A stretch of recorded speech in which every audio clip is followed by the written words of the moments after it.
Everyone, law and social ट्रान्सफॉर्मेशनचं हे आपलं पुढचं लेक्चर आहे. फाउंडेशन पेपर 1 आपण बघतोय. या आधीचं जे लेक्चर होतं ते थोडंसं लेंदी झालंय. आपलं तुम्ही ते तरी सुद्धा ते पाहायचं आहे आणि ते पाहिल्यानंतर हे लेक्चर पाहायला यायचं आहे. ठीक आहे. त्यामध्ये आपण काय डिस्कस केले होते? 2 पॉइंट डिस्कस केले होते मॉड्यूल 1 वरती. Law as an instrument of social change मध्ये लॉ आणि सोशल चेंजचं रिलेशन, त्याचबरोबर लॉ आणि ट्रॅडिशन आणि कस्टम्सचं रिलेशन सुद्धा बघितलं होतं. आणि कास्ट हा फॅक्टर आपण डिवायसिव्ह फॅक्टर आपण डिस्कस केला होता. आज आपण कुठला फॅक्टर डिस्कस करणार आहोत? Language. Language as a divisive factor आपण डिस्कस करणार आहोत. हे आपलं मॉड्यूल 2 आहे. पुन्हा एकदा मी सांगते, आधी 3 लेक्चर्स झालेली आहेत. पहिलं लेक्चर सिलेबस आणि हे सगळं ओरिएंटेशनचं होतं. त्यानंतर दुसरं आपण सोशल चेंज आणि सोशल ट्रान्सफॉर्मेशन वरती वगैरे सगळा जो काही डिस्कोर्स आहे तो डिस्कस केलाय.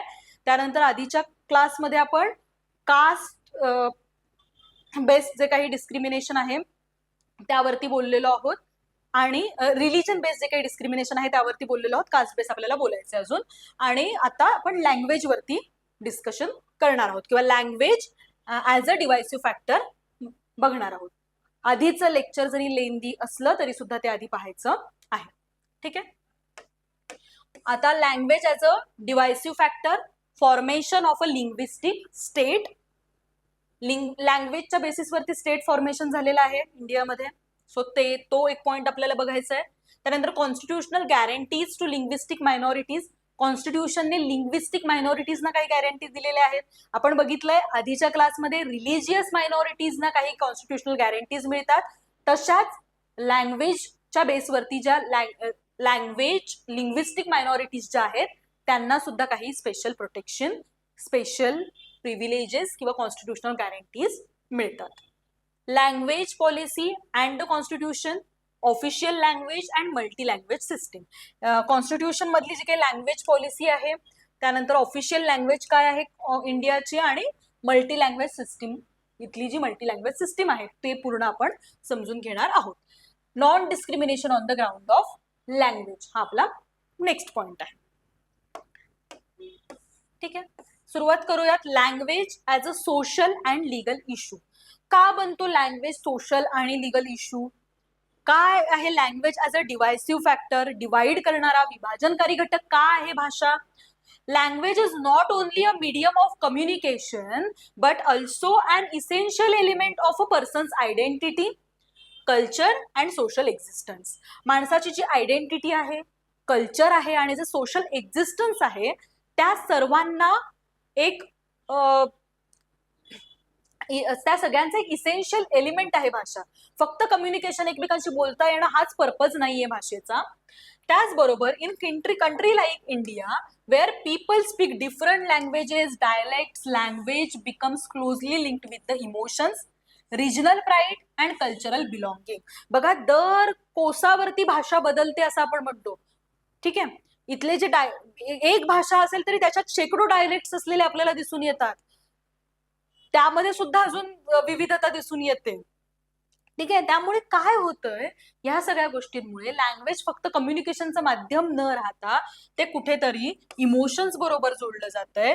रिजनल प्राईड, आमची भाषा, आमचा अभिमान, असा रिजनल प्राईड आपल्याला दिसून येतोय. त्याचबरोबर कल्चरल बिलॉंगिंग, हे आमचं कल्चर आहे, आमच्या कल्चरला प्रोटेक्ट करणं ही आमची जबाबदारी आहे. या भावनेनी एक विशिष्ट भाषिक समुदाय काय करतो, आपली भाषा टिकवून ठेवण्यासाठी आणि आपलं जे कल्चरल बिलॉंगिंग आहे ते पुढे नेण्यासाठी, एकत्र आणणारा जो घटक आहे लँग्वेज आहे, तर तो प्रोटेक्ट करण्यासाठी म्हणून प्रयत्नशील राहतो. फक्त कम्युनिकेशनचं माध्यम ते राहत नाही भाषा, आणि ती या सगळ्या कारणांमुळे काय होते, एक मुद्दा बनतो, इश्यू बनतो, सोशल आणि लिगल इश्यू बनतो. ठीक आहे. Because of such diversity language has a potential to strengthen unity but at the same time it may also become a source of conflict. बघा, ह्या सगळ्यामुळे भाषेमध्ये एक ताकद आहे की ती सगळ्यांना एकत्र आणू शकते. बरोबर. मराठी भाषिक लोक असं म्हटल्यानंतर आपल्याला काय होतं, एक प्राईड जागा होतो, त्या प्राईड मधून लोक एकत्र येऊ शकतात. पण ऍट द सेम टाइम काय होतंय, यामुळे सोर्स ऑफ कॉन्फ्लिक्ट सुद्धा ती भाषा हा मुद्दा बनत आहे, कॉन्फ्लिक्ट सुद्धा तयार होत आहेत. ठीक आहे. आणि हा कॉन्फ्लिक्ट आपण बघतोय रिलीजन जेव्हा आपण बघत होतो ऍज अ डिवायसिव्ह फॅक्टर, विभाजनकारी घटक म्हणून जेव्हा रिलीजनचं अंडरस्टँडिंग आपण घेत होतो, तेव्हा आपल्या लक्षात एक गोष्ट आली होती की इथे पॉलिटिकल प्रेशर ग्रुप्स, त्यानंतर हे जे बाकीचे सगळे जे इंडिव्हिज्युअल फॅक्टर्स आहेत, या सगळ्यांमुळे काय होत होतं, जरी रिलीजन मध्ये सोशल हार्मनी प्रोटेक्ट करण्याची, सोशल हार्मनी टिकवून ठेवण्याचं पोटेन्शियल होतं, तरी सुद्धा तो काय घटक बनत होता, डिवायसिव्ह फॅक्टर बनत होता. ठीक आहे. तेच लँग्वेजच्या पण कंटेक्स्ट मध्ये होतंय बघा. लँग्वेज युनिटी स्ट्रेंथन करण्याचा पोटेन्शियल ठेवते आहे, पण काय होतंय, सोर्स ऑफ कॉन्फ्लिक्ट बनतोय. ठीक आहे. त्यामुळे रिलीजनचा जो पूर्ण तो व्हिडिओ आहे, लेक्चर आहे, ते आधी बघा. ठीक आहे. त्यानंतर आता हे आपण language related, language as a divisive factor बघतो. Therefore, law plays an important role in regulating language issues and ensuring that linguistic diversity does not disturb national integration. So जो लॉ आहे तो एक इम्पॉर्टंट रोल प्ले करतोय कशामध्ये, regulating language issues and ensuring the linguistic diversity not disturb national integration. Same रिलीजनच्या context मध्ये होतं. Religion मधलं जे सेक्युलरिझमचं प्रिन्सिपल आहे, आपल्या कॉन्स्टिट्युशनल गॅरंटी जी आहे राईट टू रिलीजनची, त्याचबरोबर कॉन्स्टिट्युशनल गॅरंटी 25 to 28 आणि मग 29-30 मध्ये मायनॉरिटीज इन्स्टिट्यूशन्स. सो ही सगळी गॅरंटी, हे सगळं लिगल प्रोटेक्शन, हे लिगल बॅकिंग हे लँग्वेजला सुद्धा मिळतंय. लँग्वेजच्या बेसिसवरती सुद्धा 29-30 अंडर काय करू शकतो, administered and promote educational and religious institution केलं जाऊ शकतं. त्यामुळे लिंग्विस्टिक पण यामधून काय होईल, लिंग्विस्टिक डायव्हर्सिटी प्रोटेक्ट होईल, लिंग्विस्टिक डायव्हर्सिटी डिस्टर्ब होणार नाही, पण ऍट द सेम टाइम जे नॅशनल इंटिग्रेशन आहे ते सुद्धा कायम राहणार आहे. Language as a divisive factor, आपल्या सिलेबस मधला हाच पॉइंट आहे, language as a divisive factor. आपण पाहिलं की का होतंय ते, का ठरतंय डिवायसिव्ह फॅक्टर, कारण जरी त्याच्यामध्ये पोटेन्शियल असलं तरी सुद्धा एक प्राईड असतो, भाषा फक्त कम्युनिकेशनचं माध्यम नाहीये, तर त्याच बरोबरीनं ते काय आहे, एक कम्युनिटीला जोडणारं किंवा एखाद्या ट्रॅडिशन आणि ट्रॅडिशनला घेऊन येणारं खूप मोठी परंपरा असलेलं माध्यम आहे. Language has often acted as a divisive factor in Indian society when linguistic identity is used as a basis of political or social separation. जेव्हा पॉलिटिकल आणि सोशल सेपरेशनसाठी जेव्हा लिंग्विस्टिक आयडेंटिटी वापरली जाते, आपण बघतो ना काही प्रादेशिक पक्ष असतात की जे पक्ष काय करतात, फक्त एखाद्या आपल्या भाषेला किंवा त्या प्रदेशातल्या लोकांची मतं मिळण्यासाठी म्हणून त्या भाषेला प्रमोट करतात. ऍट द सेम टाइम काय होतं, जे बाहेरून आलेले वेगळ्या भाषेचे जे लोक आहेत त्यांना स्ट्रेस येतो किंवा त्यांच्यावर तिथे तणावाची परिस्थिती निर्माण होऊ शकते. People belonging to different linguistic communities sometimes feel that their language and culture are neglected or dominated by the majority. त्यामुळे जे कमी संख्येने कमी लोक असतात, ज्यांची भाषा फक्त एखाद्या रिजन पुरती मर्यादित असते, सो या लोकांना असं वाटायला लागतं की आपली जी भाषा आहे, आपलं जे कल्चर आहे, भाषेतून व्यक्त होणारं जे कल्चर आहे, ते ओव्हरऑल कल्चरच काय आहे, तर डॉमिनेटेड आहे बाय मेजॉरिटीने ते डॉमिनेट केलेलं आहे.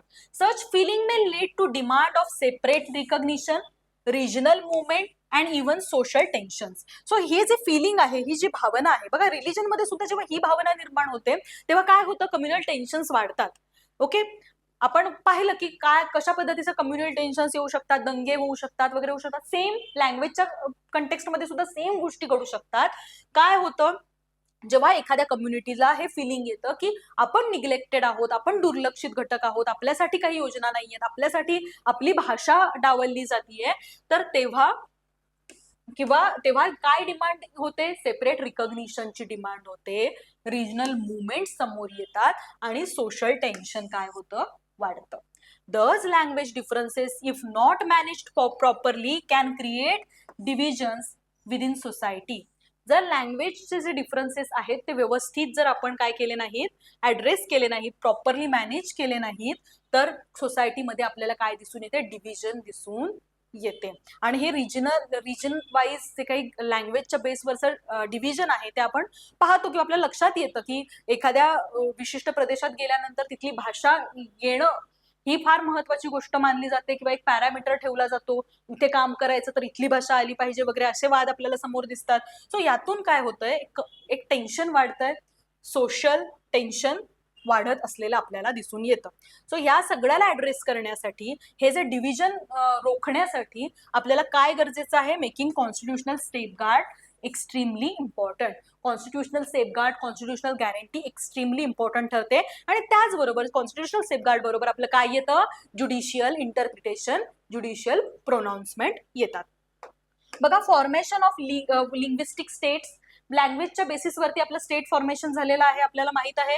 After independence India witness strong demand for creation of state on linguistic lines. Linguistic lines वरती स्टेटचं रिकग्निशन, रिऑर्गनायझेशनची डिमांड कोणी केली होती, इंडियामध्ये झाली होती after independence. The main reason behind such demand was that people wanted administration, education and governance in their mother tongue. लोकांना काय हवं होतं, ऍडमिनिस्ट्रेशन, स्टेट लेवलला जे काही ऍडमिनिस्ट्रेशन होईल, एज्युकेशन असेल आणि गव्हर्नन्स असेल, तो लोकल लँग्वेजमध्ये, मदर टंग मध्ये व्हायला हवा, हे हवं होतं. जर स्टेटचं रिकग्निशन, रिऑर्गनायझेशन जर लँग्वेज बेसिसवर झालं असेल, formation on the basis of language असेल ते स्टेट, तर काय होईल, तिथलं जे ऍडमिनिस्ट्रेशन आहे, तिथलं जे एज्युकेशन आहे, तिथलं जे गव्हर्नन्स आहे, ते त्या भाषेमध्ये, मदर टंग मध्ये करता येणं शक्य होईल. This lead to reorganisation state through state reorganisation act. कोणता ऍक्ट होता, state reorganisation act 1956, which created linguistic states such as Andhra Pradesh for Telugu speakers, Maharashtra for Marathi speakers. The formation of linguistic states helped in improving administrative efficiency and protecting regional cultures. So administration मधली जी efficiency आहे ती सुद्धा protect राहिली, improve झाली. कारण mother tongue मध्ये जेव्हा व्यवहार होतात, मदर टंग मध्ये जेव्हा गव्हर्नन्स होतं, तेव्हा ते लोकांना समजायला सुद्धा मदत होते, चांगल्या पद्धतीने समजू शकतं, आणि त्यातून ऍडमिनिस्ट्रेटिव्ह इफिशियन्सी काय होणार आहे, एनहान्स होणार आहे. आणि त्याचबरोबर आपल्याला काय दिसतं, रिजनल कल्चर सुद्धा प्रोटेक्ट झालेले यातून दिसतात. म्हणजे बघा, आता जर पूर्णपणे गव्हर्नन्स एका इंग्लिश भाषेमध्ये सुरू झालं सपोज, तर इंग्लिश भाषेमध्ये पूर्णपणे केलं जात आहे, एकतर गव्हर्नन्समध्ये लोकांचं पार्टिसिपेशन कमी होईल, कारण त्यांच्या मदर टंग मधून ते होत नाहीये, त्यांना ती भाषाच कळत नाहीये.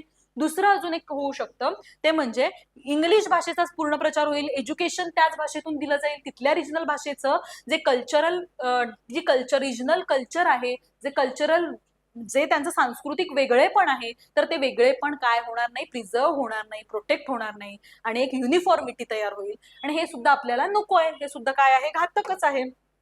ठीक आहे, हे सुद्धा न्यू चॅलेंजेस आहे ना, हे न्यू चॅलेंज आहे आपल्या इंडियन कॉन्स्टिट्युशनल लॉच्या समोरचं. However, it also sometimes encourage regionalism and interstate dispute, showing both positive and negative impacts on linguistic reorganization. However, it also sometimes encourage regionalism and interstate disputes. काही वेळेस काय होतं, हे जे culture, आपल्या जे लँग्वेज बेस्ड जे स्टेट रिऑर्गनायझेशन आहे, ते काही वेळेस रिजनलिझम प्रमोट करतं, आमची भाषा, आमचं. त्यामुळे देश म्हणून आपण विचार न करता इथला, मग फक्त जर महाराष्ट्रीयन पीपल महाराष्ट्रामध्ये असेल तर मराठी स्पीकर्सला प्रमोट करणं, किंवा जर आंध्रमध्ये असेल तर तेलुगू पीपलला प्रमोट करणं. सो हे रिजनलिझम आपल्याला दिसून येतं. त्यानंतर इंटरस्टेट डिस्प्यूट्स दिसतात, दोन राज्यांमधले जे डिस्प्यूट्स आहेत, इंटरस्टेट डिस्प्यूट्स न्यू चॅलेंजेस मध्ये आपण बघितलंय फाउंडेशन पेपर 2 मध्ये, की त्यामध्ये इंटरस्टेट डिस्प्यूट मध्ये आपण बेसिकली वॉटर डिस्प्यूट्स बघितले होते, पण लँग्वेजच्या बेसिसवरती सुद्धा हे डिस्प्यूट्स होत आहेत. सो हे सुद्धा आपण तिकडे वापरू शकतो. बघा, हे वॉटर टाईट कंपार्टमेंट नाहीयेत फाउंडेशन पेपर 1 आणि फाउंडेशन पेपर 2. मला इथे हेच सांगायचं की फाउंडेशन पेपर 1 हे ज्युरिस्प्रुडेन्शियल तुमचं इंटरप्रिटेशन आहे, सगळ्या प्रॉब्लेम्सकडे बघण्याचं एक ज्युरिस्प्रुडेन्शियल पर्स्पेक्टिव्ह आहे. ज्युरिस्प्रुडन्स वापरून, म्हणजे जे नॉलेज ऑफ लॉ आहे ते वापरून आपल्याला प्रॉब्लेम्स कसे आयडेंटिफाय करायचे, कसे त्याच्यावरती सोल्युशन काढायचंय हे बघायचंय. कोणते प्रॉब्लेम्स आहेत, काय सोल्युशन्स आहेत, लॉ अँड सोशल ट्रान्सफॉर्मेशन, सोसायटीला कनेक्ट करायचंय पेपर 1 मध्ये. आणि दुसरं आहे ते म्हणजे कॉन्स्टिट्युशनच्या समोरचे न्यू चॅलेंजेस आपल्याला बघायचे. हे दोन्ही पेपर तितकेच इम्पॉर्टंट आहेत, आणि त्यामुळे तुम्ही ते एकमेकांमध्ये वापरू सुद्धा शकता. त्यातले जे एक्झाम्पल्स आहेत, त्याच्यासाठी जे तयारी तुम्ही कराल ती तुम्ही दोन्ही पेपर्समध्ये वापरू शकता.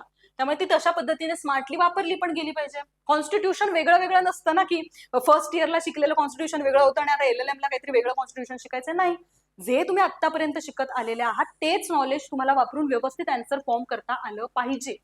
ठीक आहे. Constitutional protection to linguistic minorities. The Indian Constitution provides special guarantees to linguistic minorities to ensure that they are able to preserve their distinct language, script and culture. जी त्यांची डिस्टिंक्ट लँग्वेज आहे, स्क्रिप्ट आहे, culture आहे ते preserve करता येणार आहे, यासाठी मायनॉरिटीजना कॉन्स्टिट्यूशनने काही गॅरंटीज दिलेल्या आहेत. Linguistic minorities are those groups whose language is different from majority language spoken in particular state.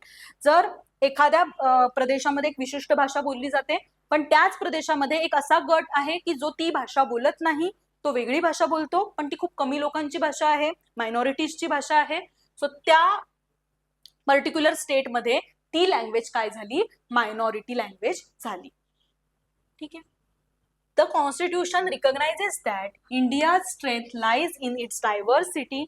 Constitution हे रिकॉग्नाइज करतं की इंडियाची जी स्ट्रेंथ आहे ती डायव्हर्सिटीमध्ये लाय करते, डायव्हर्सिटीमध्ये आहे, बसलेली आहे. आपल्याला माहिती आहे की आपण जेव्हा जेव्हा इंडियाचं कॉन्स्टिट्यूशनचे काय बघतो आपण, फीचर्स बघतो किंवा सेलियंट फीचर्स जेव्हा आपण पाहिलेले आहेत, आपण अंडर ग्रॅज्युएट कोर्समध्ये पाहिले आहेत, आणि या सगळ्या मध्ये जेव्हा आपण कॉन्स्टिट्यूशनल लॉ शिकत असताना पाहतो तेव्हा आपल्याला दिसतं की युनिटी इन डायव्हर्सिटी हे एक मोठं फीचर आहे इंडियन सोसायटीचं. ठीक आहे. And therefore it ensures that minorities are not force to abandon their language and culture identity. बघा, मेजॉरिटी जे ग्रुप आहे, मेजॉरिटीचं स्टेटचं पॉप्युलेशन आहे ते कुठली तरी एक विशिष्ट भाषा बोलतं, म्हणून स्टेट मधल्या जे मायनॉरिटीज आहेत त्यांनी आपली भाषा सोडून द्यायची आहे का, त्यांनी सोडून द्यावी अशी मागणी करता येईल का, तर नाही. त्यांची जी लँग्वेज आहे, त्यांचं जे कल्चर आहे ते सुद्धा प्रोटेक्ट झालं पाहिजे, त्यांची जी डिस्टिंक्ट आयडेंटिटी आहे ती सुद्धा प्रोटेक्ट झाली पाहिजे. This safeguards help promote equality, culture and freedom and social harmony. हे जे सेफगार्ड्स आहेत जे कॉन्स्टिट्यूशनने दिलेले आहेत, कॉन्स्टिट्यूशनल प्रोटेक्शन जे मायनॉरिटीजना मिळतं, त्या थ्रू काय होईल, इक्वॅलिटी प्रमोट होईल, कल्चरल फ्रीडम मिळेल की त्यांचं कल्चर प्रोटेक्ट करण्याचं, प्रिझर्व करण्याचं, पुढे नेण्याचं. आणि बघा, जेव्हा लँग्वेज हा एक कॉन्फिडन्सचा फॅक्टर सुद्धा असतो, बरोबर. जेव्हा तुमची भाषा रिकॉग्नाइज असते, जेव्हा तिला दर्जा असतो, तेव्हा तुमच्यामध्ये सुद्धा एक कॉन्फिडन्स असलेला दिसून येतो. वेराज आपण बघतो की भाषिक जर तेवढा साऊंडनेस नसेल किंवा जर आपण मेजॉरिटीची भाषा बोलत नसू तर एक शायनेस आपल्याला दिसतो. आणि मग जर आपल्याला हा शायनेस टिकून राहिला किंवा हा शायनेस जर समोर आला किंवा हे जे इन्फेरियरिटी कॉम्प्लेक्स आपण म्हणतो तो कॉम्प्लेक्स जर आला लँग्वेजच्या कंटेक्स्टमध्ये, तर मग आपण कसं काय 51J हे करणार आहोत. म्हणजे 51J म्हणजे आपलं फंडामेंटल ड्युटीज मध्ये एक्सलन्स कडे कसं जाणार आहोत किंवा एक्सलन्सला एक्सलन्स स्ट्राईव्ह फॉर एक्सलन्स असलं पाहिजे, तर ते कुठून आणणार आहोत, ते येणार नाही ना. एक्सलन्स आपण जर इन्फेरियरिटी कॉम्प्लेक्स असलेलीच जर पिढी असेल, लोक असतील, तर ती पुढे कशी नेणार किंवा पुढे कशा वेगळ्या वेगळ्या गोष्टी करणार. ठीक आहे.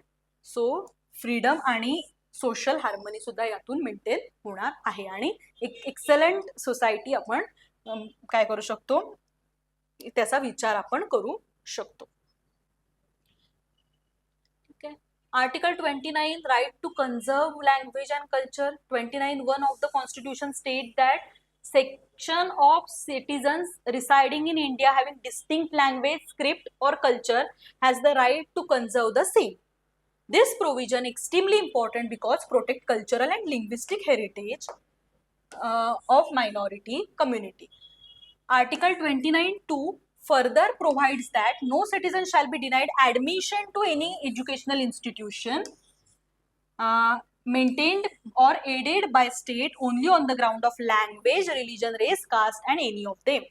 Article 29 ensures both cultural protection and equality in access of education. 29 article आहे. आर्टिकल 29 अगेन आर्टिकल आलंय म्हणजे तुम्हाला काय करायचं आहे, बेअर ऍक्ट मधून ते पूर्ण वाचून काढायचं आहे. आणि आधीच जर रिलीजन वाला पार्ट तुम्ही कंप्लीट केला असेल तर ते ऑलरेडी वाचून झालेलं असणार आहे, कारण रिलीजन आणि लँग्वेज या दोन्हीसाठी मायनॉरिटी या दोन्ही मायनॉरिटीजसाठी हे आर्टिकल्स लागू होतात. Establish and administer educational institution, cultural and educational rights आहेत हे मायनॉरिटीजसाठीचे. सो ह्या राईट्समुळे, ह्या राईट्समध्ये काय होतं, कल्चरल आणि लिंग्विस्टिक हेरिटेज आहे मायनॉरिटीजचं, ते प्रोटेक्ट करण्याची प्रोव्हिजन आहे. त्याचबरोबर जर फक्त लँग्वेजच्या बेसिसवरती जर कोणाला ऍडमिशन डिनाय होत असेल तर त्याला सुद्धा इथे काय केलेला आहे, विरोध केलेला आहे. आर्टिकल 30 काय आहे, मायनॉरिटीचे एज्युकेशनल राईट्स आहेत. One of the most significant provision आहे for the protection of minorities in India. Minorities in India असं म्हटल्यानंतर कोणत्या कोणत्या मायनॉरिटीज आपण म्हणतोय, रिलीजन आणि लँग्वेज. रिलिजियस मायनॉरिटीज बद्दल आपण आधीच्या क्लासमध्ये डिस्कस केलंय, आता आपण लिंग्विस्टिक मायनॉरिटीज बद्दल बोलत आहोत. It grants all religious and linguistic minorities the right to establish and administer educational institutions of their choice. The purpose of this article is to allow minorities to preserve their language and culture through education. या आर्टिकलचा purpose काय आहे तर मायनॉरिटीला allow करणं, काय त्यांचं जे language आहे ती प्रिझर्व करणं आणि एज्युकेशनच्या थ्रू ते कल्चर प्रिझर्व करता येणे. ठीक आहे. Article 32 also ensures that state cannot discriminate against minority institutions while guaranteeing financial aid. Minorities इन्स्टिट्यूशन्सला घेऊन स्टेट कुठल्याही प्रकारचं डिस्क्रिमिनेशन करणार नाही एड देताना. Therefore, Article 30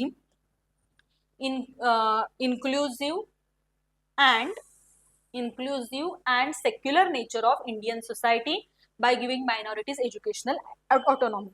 मायनॉरिटीजला एज्युकेशनची ऑटोनॉमी देऊन हे जे आपलं आर्टिकल 30 आहे ते काय करतंय, आपल्या जे कॉन्स्टिट्यूशनचं नेचर आहे ते secular nature of Indian society highlight करत आहे.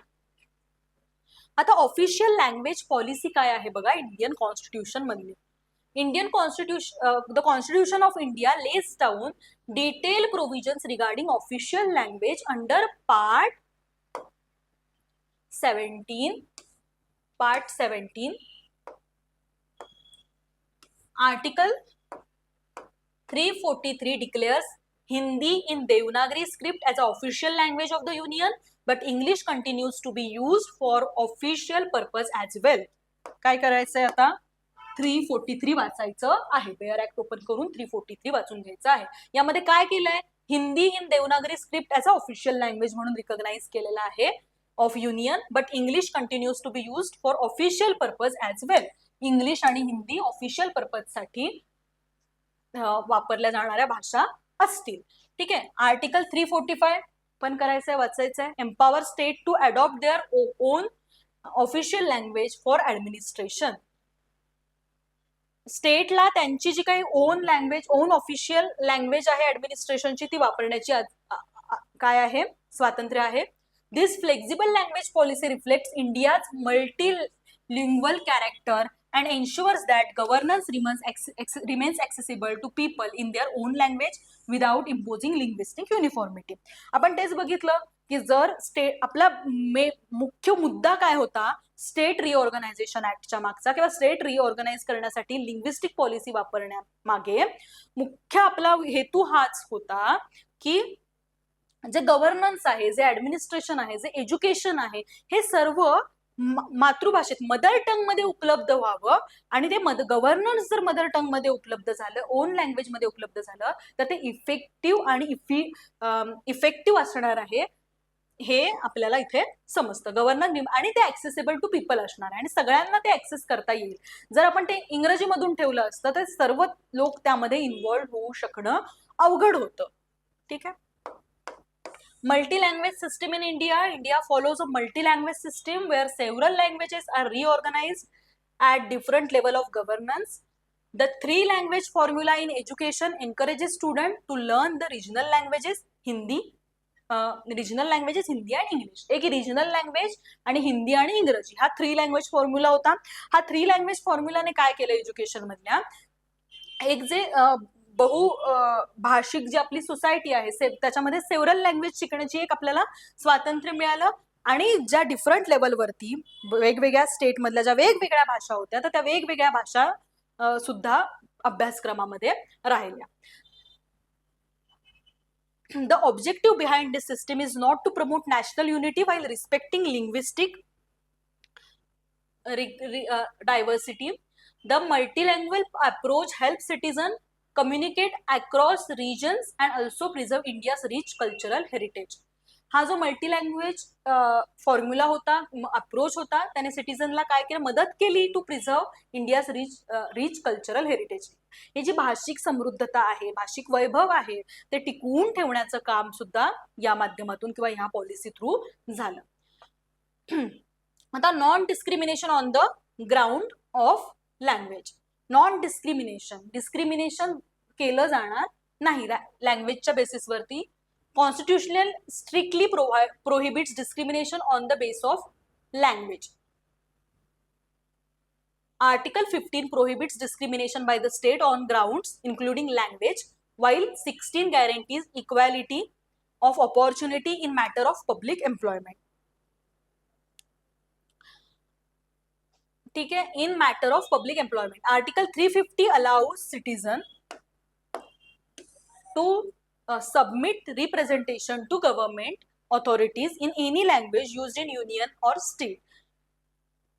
सिटीजनला जर काही गव्हर्नमेंटला सबमिट करायचं असेल, submit representation to government authorities, तर ते कोणत्याही भाषेमध्ये युनियनच्या किंवा स्टेटच्या करू शकतात. ही प्रोव्हिजन आहे आर्टिकल 350 मध्ये.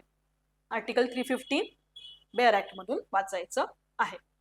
Additionally article 358 direct state to provide primary education in mother tongue of linguistic minority groups. ठीक आहे, ज्या लिंग्विस्टिक मायनॉरिटीज आहेत त्यांचे प्रायमरी एज्युकेशन असतं, लहान मुलांना दिलं जाणारं जे काही शिक्षण आहे, प्राथमिक शिक्षण आहे, तर ते मदर टंग मध्ये दिली जाण्याची डायरेक्शन स्टेटला दिलेली आहे. या आर्टिकलमध्ये 350 मध्येच आपल्याला हे दिसून येतं. This provision ensures that language does not become a basis of exclusion or inequality. यातून आपल्याला काय दिसून येतं, language as a divisive factor आपण बघतोय, विभाजनकारी घटक आपण बघतोय. पण हे बघत असताना आपल्याला लक्षात येतं की ह्या सगळ्या ज्या काही कॉन्स्टिट्युशनल गॅरंटीज आहेत, कॉन्स्टिट्युशनल प्रोटेक्शन आहे, तर त्यामधून इथे कुठल्याही प्रकारचं काय करायचं नाहीये, इनइक्वॅलिटी प्रमोट करायची नाहीये किंवा एक्सक्लुजनचं कारण बनायचं नाहीये. तर काय प्रमोट करायचंय, मदर टंगला प्रमोट करायचंय, लिंग्विस्टिक मायनॉरिटीजना प्रमोट करायचं आहे, त्यांना काही प्रिव्हिलेजेस, प्रोटेक्शन्स द्यायचे आहेत. आणि हे सगळं कशातून गॅरंटीड आहे, कॉन्स्टिट्यूशन मधून गॅरंटी आहे. आता स्टॅट्युटरी सेफगार्ड्स अँड कमिशन्स. आता कॉन्स्टिट्यूशनची गॅरंटी आपण बघितली, आर्टिकल 29 आणि 30 आपल्याला समजलं की administered and regulate educational institutions. एज्युकेशनच्या थ्रू काय होणार आहे, लँग्वेज प्रिझर्व होणार आहे, प्रोटेक्ट होणार आहे, हे आपल्याला समजलं. आता आपण काय बघणार आहोत, स्टॅट्युटरी सेफगार्ड्स. काही स्टॅट्यूट्स आहेत का, पर्टिक्युलर लॉज आहेत का या रिलेटेड, ते बघायचंय. आणि काही कमिशन्स आहेत. ठीक आहे, 3 लँग्वेज फॉर्म्युला सुद्धा कमिशनचं रिकमेंडेशन होतं. Okay, to ensure effective implementation of linguistic minority rights, article 350B. बघा, 350, 350A आणि 350B बेअर ऍक्ट मधून काय करायचं आहे, वाचायचं. Provides for commissioner for linguistic minorities.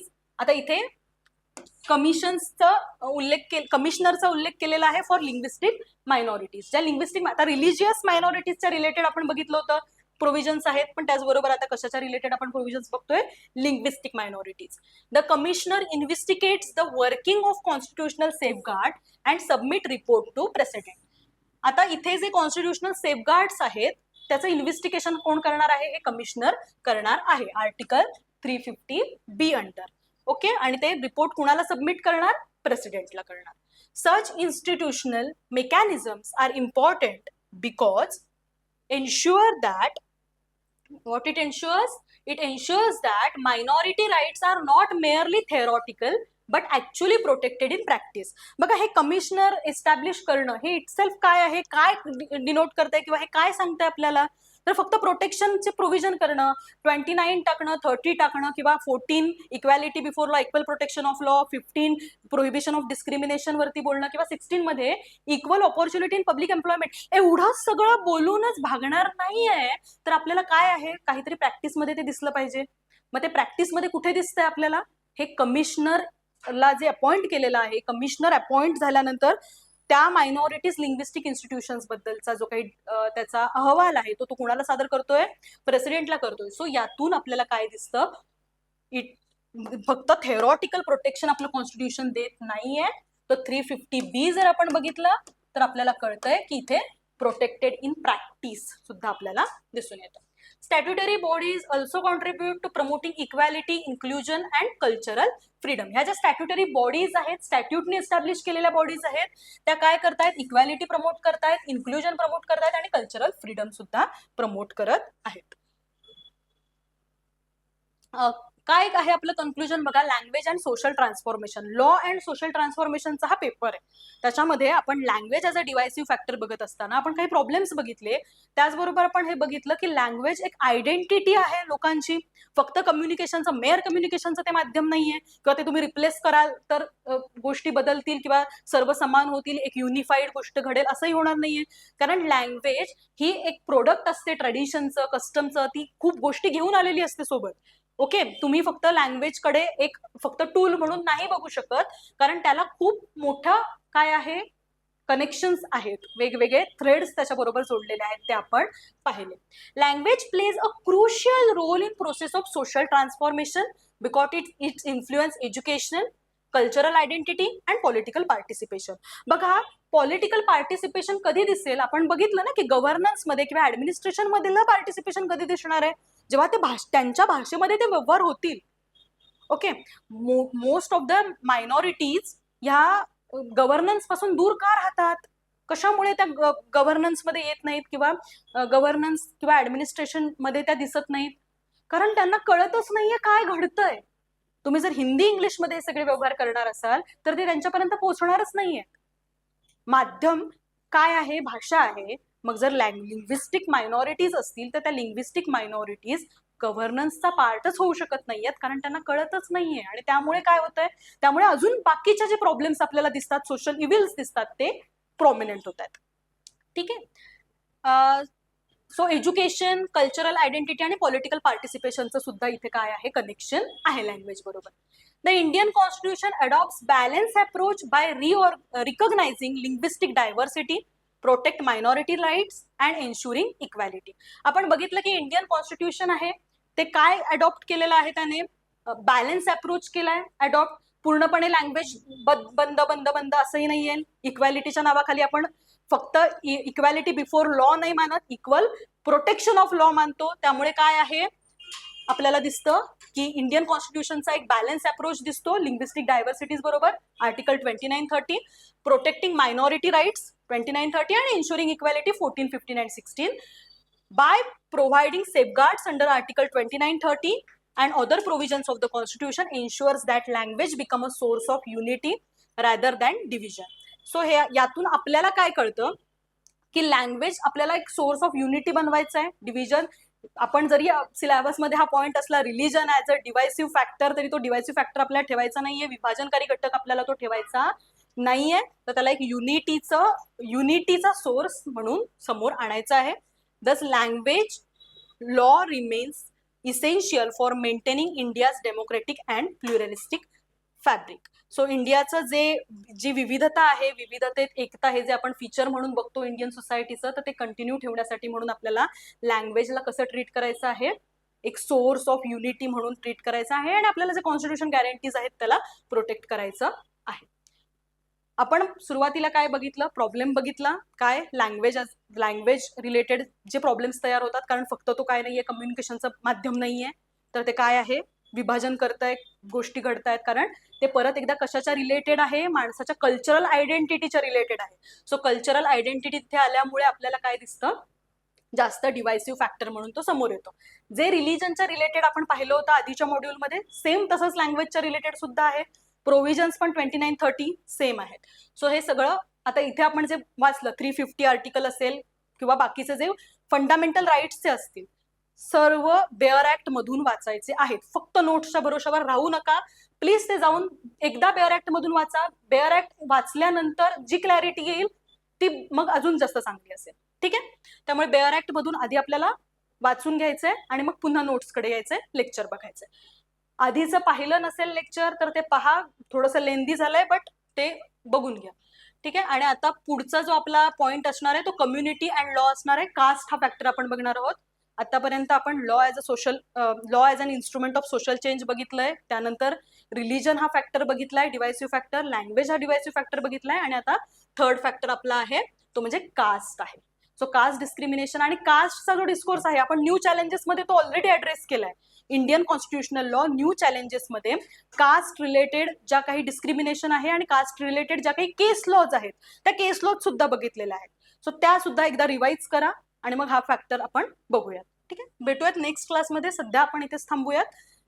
Next क्लासमध्ये भेटूयात. रिझर्वेशन रिलेटेड केस लॉज ऑलरेडी मेन्शन केलेले आहेत इंडियन कॉन्स्टिट्युशनल लॉ न्यू चॅलेंजेसच्या आपल्या लेक्चरमध्ये. सो ते लेक्चर क्लिअर करा म्हणजे इथे आल्यानंतर आपल्याला फटाफट ते सगळे केस लॉज बघता येतील. ठीक आहे, थँक्यू.